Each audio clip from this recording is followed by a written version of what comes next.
Simpson's. சாதாரணமாக குழந்தைகளுக்கான பொழுதுபோக்காக மட்டுமே கருதப்பட்ட அனிமேஷன் உலகை பெரியவர்களுக்கும் சமூகத்திற்கும் அரசியலுக்கும் எதிரொலியாக மாற்றிய தொடக்கம் இதுவாகும்.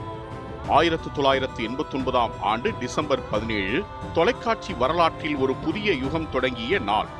அந்த நாளில் அமெரிக்காவின் ஃபாக்ஸ் தொலைக்காட்சியில் தி சிம்ப்சன்ஸ் எனும் அனிமேஷன் தொடர் தனது முதல் முழு நீள அத்தியாயத்தை ஒளிபரப்பியது.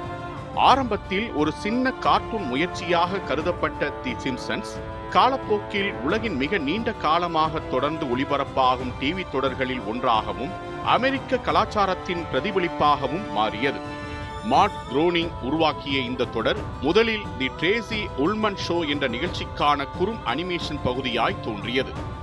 அதில் கிடைத்த எதிர்பாராத வரவேற்பு ஃபாக்ஸ் தொலைக்காட்சியை முழுநீள தொடராக உருவாக்க தூண்டியது.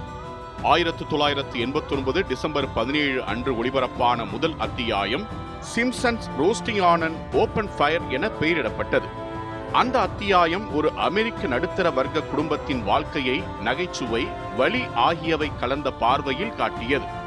தி சிம்ப்சன்ஸ் தொடரின் மிகப்பெரிய பலம் அதன் சமூக விமர்சனம், அரசியல், மதம், கல்வி முறை, ஊடகங்கள், நுகர்வோர் மனநிலை, குடும்ப உறவுகள் எதுவும் இந்த தொடரின் பரிகசத்திலிருந்து தப்பவில்லை. ஹோமர் சிம்ப்சன் அறிவு குறைந்த சோம்பேறி தந்தையாக தோன்றினாலும் நவீன மனிதனின் குழப்பங்களையும் எதிர்மறைகளையும் பிரதிபலித்தார். லிசா சிம்ப்சன் அறிவார்ந்த குரலாகவும் சமூக விழிப்புணர்வின் சின்னமாகவும் மாறினார்.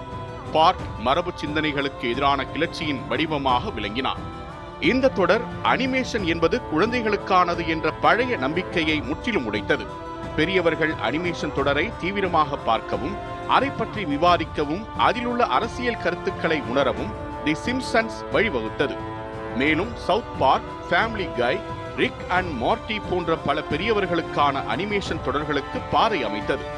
1989 ஒளிபரப்பான அந்த முதல் முழுநீள அத்தியாயம் ஒரு டிவி நிகழ்ச்சியின் தொடக்கம் மட்டுமல்ல, அது உலகளாவிய பொழுதுபோக்கு கலாச்சாரத்தில் ஒரு புரட்சியின் தொடக்கம். நகைச்சுவையின் பெயரில் உண்மைகளை சொல்ல முடியும், கார்ட்டூன்களின் வழியாக சமூகத்தை கேள்வி கேட்க முடியும் என்பதை தி சிம்ப்சன்ஸ் நிரூபித்தது. 3 தசாப்தங்களுக்கு மேலாகவும் அந்த மஞ்சள் குடும்பம் இன்னும் உலகம் முழுவதும் பேசப்பட்டு வருகிறது.